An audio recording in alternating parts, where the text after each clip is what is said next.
எண்ணும் எழுத்தும்.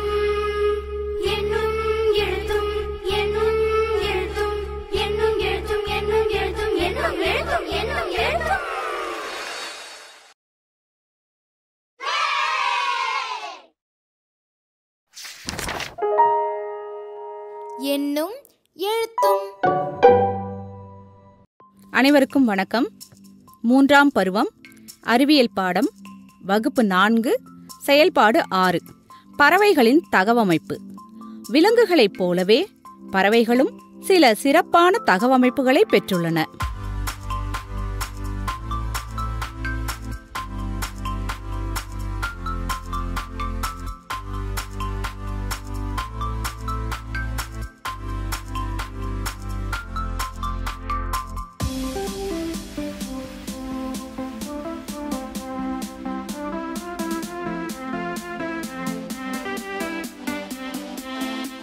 வாத்து தட்டையான அகன்ற கரண்டி போன்ற அலகை பெற்றுள்ளது. அது நீரில் பூச்சிகளை உண்டு நீரினை வெளியேற்றுவதற்கான சிறப்பு தகவமைப்பாக உள்ளது.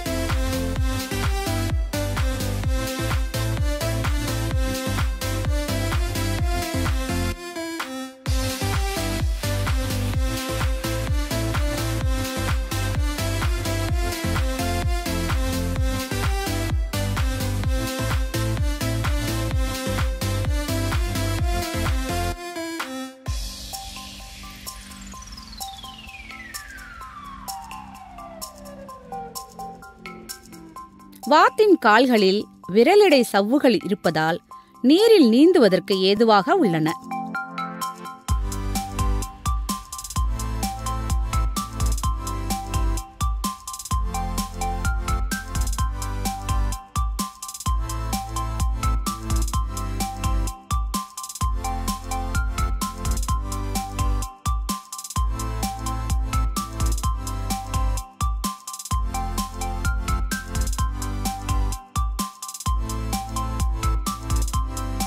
காகத்தின் கால்கள் வலிமையான கூர்மையான விரல்களை பெற்றிருக்கும். 3 விரல்கள் முன்னோக்கியும் 1 விரல் பின்னோக்கியும் மரக்கிளைகளை பிடிப்பதற்கு ஏற்றவாறு அமைந்துள்ளன.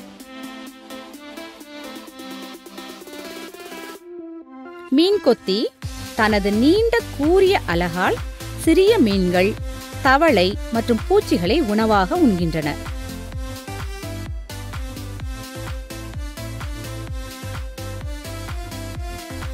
தேன் சிட்டு நீளமான குழாய் வடிவ அலகினால் மலர்களுக்குள் இருக்கும் தேனை உறிஞ்சுகிறது.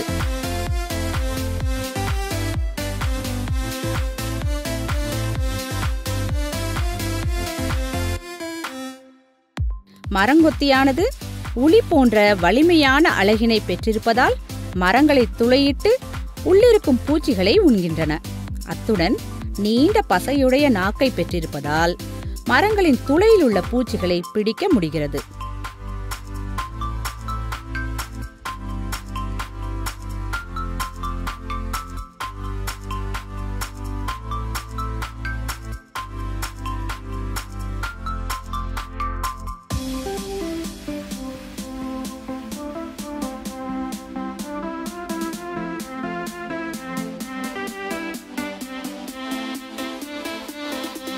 சில பறவைகளின் கால் நகங்கள் வளைந்து அவை மரக்கிளைகளிலோ அல்லது கம்பிகளிலோ பிடித்து உட்காருவதற்கு ஏதுவாக உள்ளன.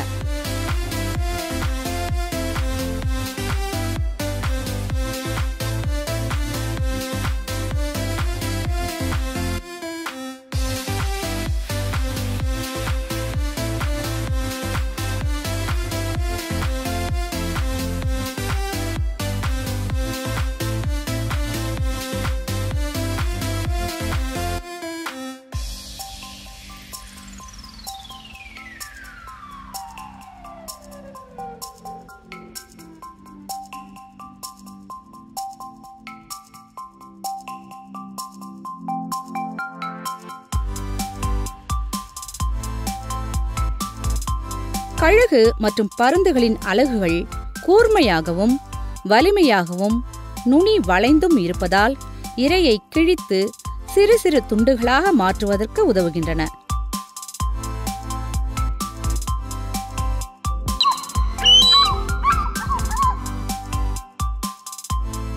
பறவைகளின் இறகுகள் குறைந்த முயற்சியுடன் சறுக்கி பறக்கவும் முட்டைகளை அடைக்காத்து குஞ்சு பொரிக்கவும் பயன்படுகின்றன.